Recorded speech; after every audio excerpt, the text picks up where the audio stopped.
오늘은 사람에게 주신 4가지 사명, 사람의 미션 4가지에 대해서 말씀을 나누겠습니다. 하나님께서 세상을 그냥 만드신 것이 아닙니다. 그냥 심심해서 아무 목적도 없이 만드신 것이 아닙니다. 그 중에 하나님께서 사람을 만드셨어요. 왜 사람을 만드셨을까? 이 세상에 태어나서 아무 생각 없이 살다가 아무 생각 없이 죽는 사람도 많습니다. 굉장히 많죠.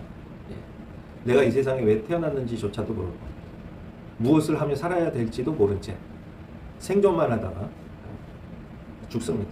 그냥 먹고 살다가 그렇게 죽어버리는 겁니다. 이것보다 더 불쌍한 인생이 어디 있습니까? 먹고 살기 위해 태어났다. 그러면 우리가 짐승과 다를 바가 뭐가 있겠어요? 안 그렇습니까? 개, 돼지도 잘 먹이고 잘 입히면 잘 먹고 잘 싸고 잘 삽니다. 근데 그렇게 살다가 죽으면 무슨 의미가 있냐는 것이죠. 사람은 동물과 다른 존재라는 사실, 특별히 하나님께서 지으셨다는 사실. 특별히 창세기 1장과 2장 초반절에 보면 하나님께서 사람을 하나님의 형상대로 지으셨다, 이렇게 말씀하고 있어요. 존귀한, 지극히 존귀한 하나님의 모양대로 우리를 지으셨다는 사실. 하나님의 형상을 가장 비슷하게, 가장 하나님과 유사하게 지은 존재가 바로 우리의 존재라는 사실. 그래서 우리는 동물들과는 다른 거예요. 그렇다면 하나님께서 우리에게 주신 미션, 사명 4가지가 무엇일까요? 첫 번째는 15절 말씀입니다. 우리 같이 읽겠습니다. 여호와 하나님이 그 사람을 이끌어 에덴 동산에 두어 그것을 경작하며 지키게 하시고, 한마디로 지키고 경작하도록 만드셨다는 사실. 다른 말로 얘기하면 열심히 일을 하라고 사명을 주신 거예요. 일하기 싫은 자는 먹지도 말아야 한다고 데살로니가후서 3장 10절에 말씀하고 있습니다. 누구든지 일하기 싫어하거든 먹지도 말라. 데살로니가후서 3장 12절에는 이런 자들에게 우리가 명하고 주 예수 그리스도 안에서 권하기를 조용히 일하여 자기 양식을 먹으라 하노라. 얼마나 많은 사람들이 무상급식, 또 무상 이런 급여, 또 무상 이런 쿠폰 이런 거 좋아합니까? 여러분, 제일 큰 저주가 뭔지 아십니까? 땀 흘리지 않고 버는 거예요. 돈을. 한자어로는 세자로 불안당이라 그래요. 불안당. 땀 한 방울 흘리지 않고 돈을 버는 사람들, 착취하는 사람들, 그런 사람을 한자어로는 불안당이라 그래요. 많은 사람들이 그렇게 사는 게 인생의 낙이라 그러고 꿈이라 그럽니다.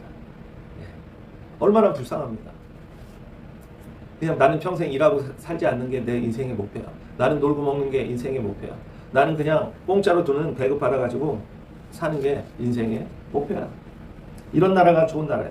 이렇게 말합니다. 잠언 6장 6절에 게으른 자여 개미에게 가서 그가 하는 것을 보고 지혜를 얻으라. 잠언 10장 4절에는 손을 게으르게 놀리는 자는 가난하게 되고 손이 부지런한 자는 부하게 되느니라. 잠언 13장 4절에도 게으른 자는 마음으로 원하여도 얻지 못하나 부지런한 자의 마음은 풍족함을 얻느니라. 그렇게 말씀하고 있어요. 마음에 풍족함을 얻는다. 실질적으로도 가진 것으로 감사하며 풍족하다는 사실. 시편 128편 2절에 내가 내 손이 수고한 대로 먹을 것이라. 내가 복되고 형통하리로다. 수고하고 땀 흘려 번 것으로 누리는 이것은 축복이란 말씀이에요. 그런데 전혀 수고하지도 않고 불안당 마냥 땀 한 방울 안 흘리고 배급만 받아가지고 놀고 먹으며 사는 게 최고의 지상락이다. 그런 사람은 복되고 형통한 것이 아니라는 말씀입니다. 하나님께서는 에덴 동산을 만드실 때도 그것을 경작하며 지키게 일할 거리를 남겨두셨다는 사실이에요. 우리가 왜 열심히 일주일 동안 살아갑니까? 시편 128편 이전에 내가 내 손이 수고한 대로 먹을 것이라. 내가 복되고 형통하리로다. 반복되어 있고요. 전도서 3장 13절에 사람마다 먹고 마시는 것과 수고함으로 낙을 누리는 그것이 하나님의 선물인 줄도 또한 알았도다. 그게 선물이라는 거예요. 그냥 막 하늘에서 뚝 떨어지는 게 축복이 아니고요. 내가 수고하고 애쓰고 땀 흘려 번 그것으로 누리는 것이 축복이라는 사실이에요. 여러분, 왜 뇌물을 받으면 악인들이 기뻐하는 줄 아십니까? 뇌물 받을 때 땀 흘립니까? 뇌물 받을 때 뭐 어마어마한 힘을 씁니까? 그냥 알아서 갖다 바쳐요. 땀 한 방울 흘리지 않고 수고하지 않아요. 이런 수입은 저주라는 사실. 악인들은 기뻐하죠. 그게 저주인지도 모르고 기뻐합니다. 그리고 높은 자리에 올라가려고 해요.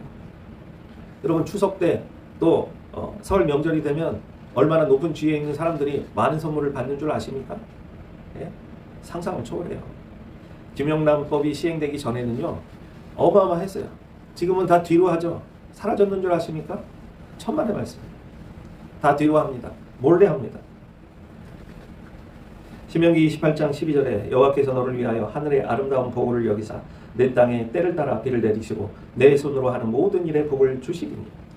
손으로 일할 때 내 손으로 직접 일해서 내가 누리는 것만이 진짜 가치가 있는 거예요. 이것이 소중한 것이라는 사실이에요. 성경은 수고하며 일한 손길을 축복하고 있어요. 반면에 일하지 않고 놀고 먹는 자들을 저주하고 있는 거예요. 고린도전서 15장 58절에 주 안에서 너희 수고가 헛되지 않은 줄 안다고 사도 바울이 고린도 교회에 수고하고 애쓰고 일하는 성도들을 위해 권면하는 거예요. 여러분 우리가 손이 수고한 대로 먹어야 돼요. 이것이 진짜입니다. 두 번째는 동산 각종 나무의 열매는 임의로 먹되 선악을 알게 하는 나무는 먹지 말라. 이렇게 말씀하셨어요. 우리 16절 17절 말씀 읽어보겠습니다. 여호와 하나님이 그 사람에게 명하여 이르시되 동산 각종 나무의 열매는 내가 임의로 먹되 선악을 알게 하는 나무의 열매는 먹지 말라. 내가 먹는 날에는 반드시 죽으리라 하시니라. 여러분 여기 보니까 선악을 알게 하는 나무의 열매는 먹지 말라. 어떤 이단들이나 어떤 간사한 사람들이 그런 표현을 많이 써요. 성경에는 선악과가 없지 않느냐. 선악과가 왜 없어요? 여기 있잖아요. 17절 말씀. 선악을 알게 하는 나무의 열매. 이걸 줄여갖고 선악과라고 하잖아요. 아닙니까? 근데 선악과라는 단어 자체가 없으니까 성경에 없다는 거예요. 이런 억지 논리를 펴니다. 얼마나 간사해요. 심지어 마귀가 하와에게 와서 하나님이 진짜로 죽는다고 했냐? 라고 반문을 해요. 하나님은 선악을 알게 하는 나무를 먹으면 어떻게 된다 그랬죠? 정녕 죽으리라. 그리고 나중에는 죽지 않는다. 거짓말을 합니다. 여러분 그 결과 인류가 심판을 받아. 한 번 죽는 것은 히브리서 9장 27절 말씀대로 한 번 죽는 것은 사람에게 정하신 것이요 그 후에는 심판이 있으리니 그렇게 된 거예요. 여러분 이 두 번째는 중요한 거예요. 하나님께서 한마디로 너는 사람이다. 하나님과 다르다. 비록 하나님의 형상대로 지음을 받았지만 너의 지위와 너의 권세는 하나님보다 낫다는 사실이에요. 겸손하게 그것을 인정해야 된다는 사실이에요. 하나님의 주권을 마음대로 해서는 안 된다는 거예요.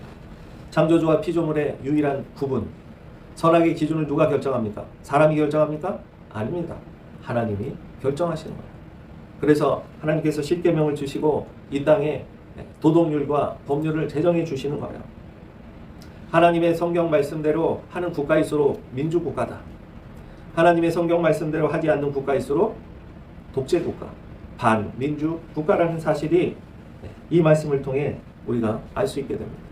하나님의 뜻, 하나님의 말씀을 자꾸 다르게 해석하고 다르게 변질시키고 아니라고 하고 속이고 과연 그러냐고 의심을 주는 게 사탄 마귀의 속셈입니다. 창조주와 피조물을 구분하게 하는 유일한 구분이에요. 선악과는 인간이 이 세상의 주인이 아니라 하나님이 참된 주권자이심을 알게 하는 최소한의 장치예요. 모든 것을 누릴 수 있었어요. 그런데 딱 하나 금하신 게 있어요. 그게 뭡니까? 선악을 알게 하는 나무였어요. 그것만 먹지 말라고 그랬어요. 10,000가지도 넘는 열매가 있었을 것입니다. 우리가 지금 먹고 마시는 열매들도 얼마나 많아요. 그런데 그것보다도 더 많았을 거예요. 그런데 하나님은 딱 한 개, 그것만 먹지 마라. 그것을 먹으면 죽을 거다. 말씀하신 거예요. 그리고 진정한 자유와 선택의 자유의지를 주신 증거예요. 우리를 로봇으로 만들고 우리를 기계로 만들었다면 선악과 따위를 만들지 않으셨을 거예요. 굳이 필요도 없을 거예요. 아예 뇌 속에 설계가 돼서 선악과를 절대로 만지면 안 돼. 먹어서도 안 돼. 이게 컴퓨터처럼 프로그램처럼 입력이 돼 있다면 아예 만지지도 먹지도 않았을 겁니다. 그런데 하나님께서는 자유의지를 주신 거예요. 스스로 선택할 수 있는 존재로 만드신 거예요. 금지 명령이 있다는 것을 알려주시고 스스로 순종할 수 있도록 결정할 수 있도록 하신 거예요. 자발적인 순종을 통해 하나님과의 완전한 사랑과 교제를 이루시기 위해 이렇게 한 거예요. 그런데도 사람은 이 자유를 몰라요. 자유가 타락의 근본이고 근원인 줄 알아요. 자유는 하나님께 순종하는 최고의 길이었어요. 또 이 선악과는 선악을 기준하는 선과 악을 구분하는 기준점이에요. 인간 스스로 선악을 선택하고 결정하는 것이 아니고요. 하나님이 이미 정해주신 거예요. 이건 선이고 이것은 악이다 라고 말씀하신 거예요. 뱀은 너희가 하나님과 같이 될 것이라고 유혹했어요. 하나님과 똑같이 된다는 거예요. 동등하게 된다는 거예요. 창세기 3장 5절에 너희가 그것을 먹는 날에는 너희 눈이 밝아져 하나님과 같이 되어 선악을 알 줄 하나님이 아심이니라. 여러분, 선악을 정말 알게 됩니까? 선악과를 먹었다고 인간이 선과 악을 알게 돼요? 천만의 말씀입니다. 더 몰라요. 더 혼돈에 빠지고 악을 선이라고 말합니다. 그리고 언약의 상징이기도 합니다. 하나님과 인간 사이의 유일한 약속 한 가지였어요. 이것을 하지 말아라. 하면 안 된다. 행위 언약의 표징이라는 사실이에요. 또한 이 명령을 지킨다는 것은 하나님을 주권자로 왕으로 인정하고 그분을 모시겠다는 뜻이에요. 여러분, 그렇기 때문에 선악과에 손을 대서는 안 돼요. 오늘날 선악과에 가장 손을 많이 대고 있는 분야가 뭡니까? 인간이. 바로 과학이에요. 과학.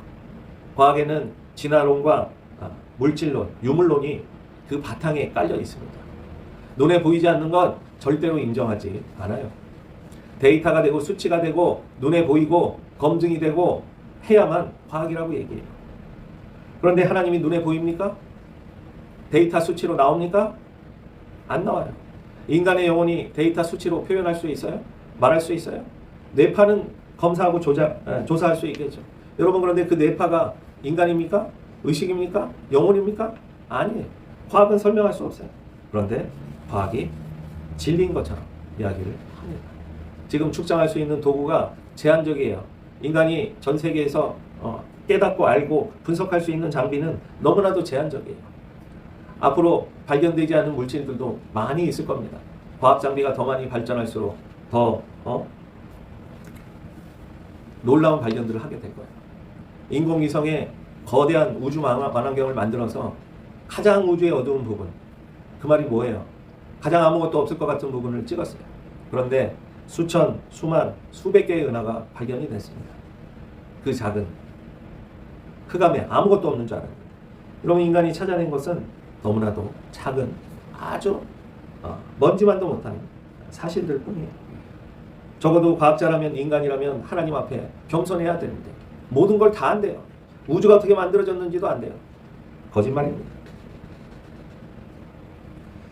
그리고 세 번째는 18절 말씀 먼저 읽어보겠습니다. 여호와 하나님이 이르시되 사람이 혼자 사는 것이 좋지 아니하니 내가 그를 위하여 돕는 배필을 지으리라 하시니라. 우리 20절 21절까지 말씀 보겠습니다. 아담이 모든 가축과 공중의 새와 들의 모든 짐승에게 이름을 주니라. 아담이 돕는 배필이 없으므로 여호와 하나님이 아담을 깊이 잠들게 하시니 잠들매 그가 갈빗대 하나를 취하고 살로 대신 채우시고, 하나님께서 사람이 혼자 사는 것을 좋게 보지 아니하시고 배필을 지어 주셨어요. 아내를 주셨어요. 그리고 생육하고 번성하라고 하셨어요. 가족을 이루고 인류를 이루고 행복하게 살도록 만드신 게 세 번째 하나님이 우리에게 주신 사명입니다. 요즘에 젊은이들이 결혼을 하지 않아요. 영포티라고 40대, 20대처럼 살기를 원하는 40대를 영포티라고 하거든요. 근데 40대들이 남자고 여자고 결혼을 하지 않아요. 뭐 정확한 표현으로는 결혼을 못한 거죠. 이미 결혼한 친구들은 벌써 자식을 낳고 자녀가 성장해서 초등학교, 중학교, 고등학교 다니고 있는데, 진짜 20대 초반에 빨리 결혼한 친구들은 이미 군대까지 다 갔다 왔는데 자기는 결혼도 안 하고 살고 있는 거예요. 중소기업이나 대기업에서는 과장 정도 직함을 가지고 있고 사회적으로는 안정이 됐는데 결혼을 안 하고 자식이 없는 거예요. 그렇게 살다 보니까 지금 결혼정보회사에 40대들이 그렇게 결혼하겠다고 신청을 많이 한답니다. 살아보니 이건 아니라는 걸 스스로도 느끼는 거죠. 주병진 그 코미디언이, 개그맨이 TV에 나와서 그렇게 얘기하는 거예요. 아무리 돈이 많고 아무리 넓은 집에 살아도 내가 들어가면 반겨줄 사람이 없어. 혼자 사는 게 좋지 않다고 후배들한테 빨리 결혼하라고 얘기를 하는 거예요. 그래서 집에 가면 강아지 키우는 거예요. 그나마 강아지는 반겨주니까. 그나마 위로가 되니까. 그런데 사람만큼 위로가 되고 힘이 되고 또 하나님이 만드신 이 창조 질서 안에 들어가는 것이 가장 복되다는 사실을 알아야 돼요. 이것을 우리는 잘 해야 될 줄 믿습니다.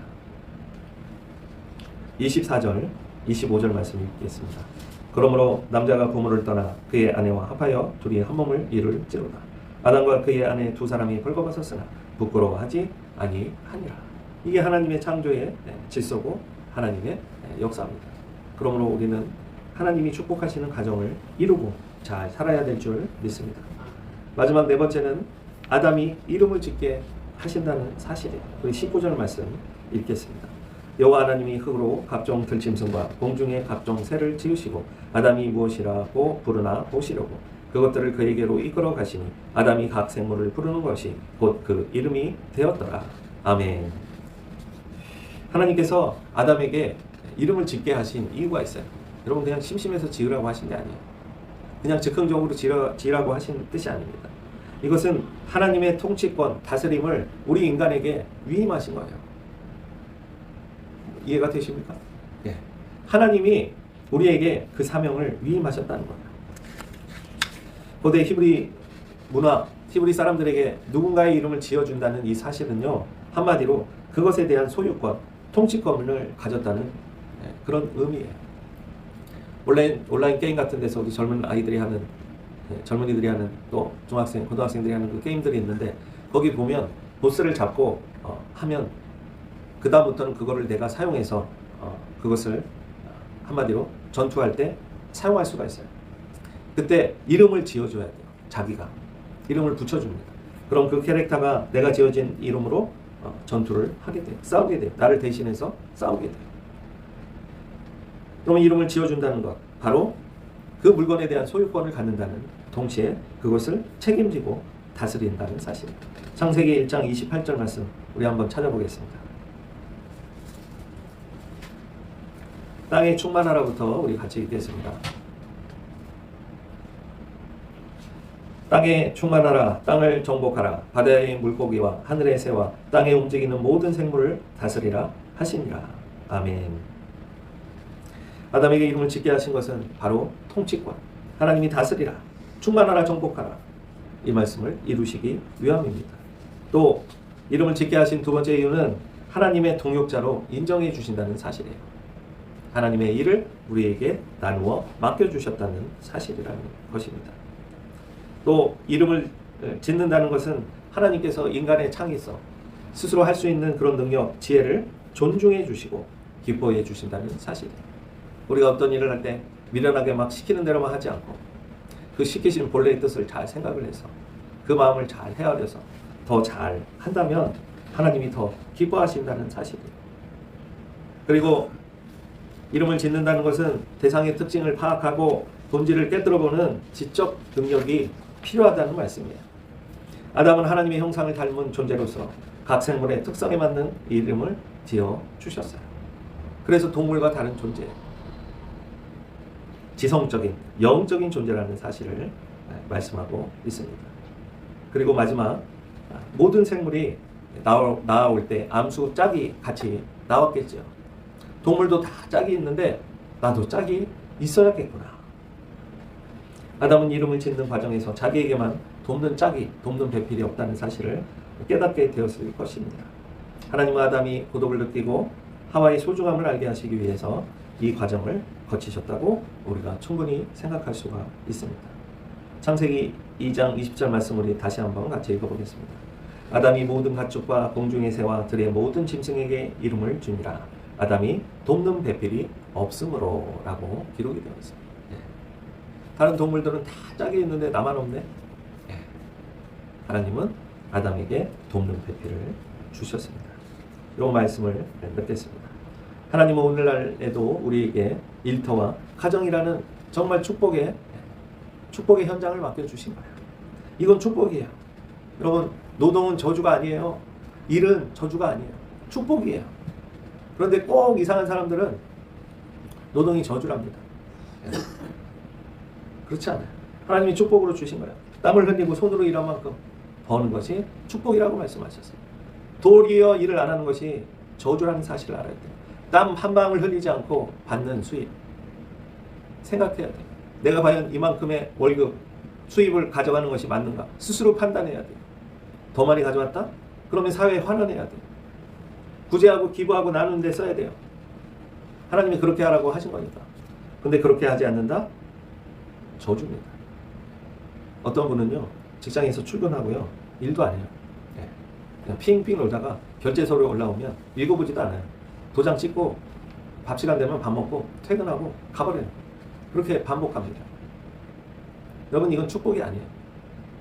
적어도 내가 그 자리에 있으면 정말 그 서류를 보고 문제점은 없는지, 어떻게 하면 더 잘 일을 처리할 수 있을지 봐주고, 실제로 현장에 가서도 그 문제를 적극적으로 해결하려고 하고 수고하고 애쓰고 땀을 흘려야 그게 가치가 있는 거예요. 근데 아무것도 안 하고 심지어 읽어보지도 않고, 여러분, 그거는 저주입니다. 저주예요.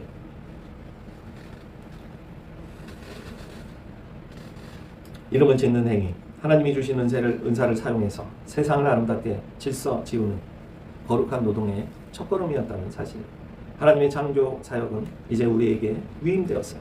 하나님의 은혜로 2026년도 새롭게 설계하고 새롭게 살아가는 귀한 축복의 하나가 되시기를 간절히 축원합니다. 기도하겠습니다. 거룩하고 사랑이 많으신 하나님, 귀한 은혜 주심을 감사를 드립니다. 그동안 하나님이 베풀어 주신 은혜, 또 우리에게 건강을 주시고 힘을 주셨기에 수고하고 애쓸 수 있었습니다. 지혜를 주셨기 때문에 생각하고 고민하고 결정할 수 있었습니다. 하나님 아버지, 이 모든 것들이 하나님이 원하시는 일들을 행하는데 조금 더 부족함이 없게 하시고, 하나님이 주신 일터와 가정을 축복으로 알고 감사함으로 알고 누리며 살아갈 수 있게 하여 주옵소서. 2026년도 열심히 일하고 축복받는 한 해가 되게 하옵소서. 감사드리며 우리 주 예수 그리스도의 이름으로 기도했습니다. 아멘. 이제는 우리 주 예수 그리스도의 은혜와 하나님 아버지의 무한하신 사랑하시고 성령님의 감동 감화 축복하시는 은혜가 2025년 주님의 은혜로 잘 마치고 2026년 새해를 맞이하는 귀한 영혼들 머리 위에, 가정 위에, 일터 위에, 사업장 위에, 하시는 모든 일들 위에, 사랑하는 자녀들 머리 위에 이제로부터 영원토록 함께 하옵시기를 간절히 축원하옵나이다. 아멘.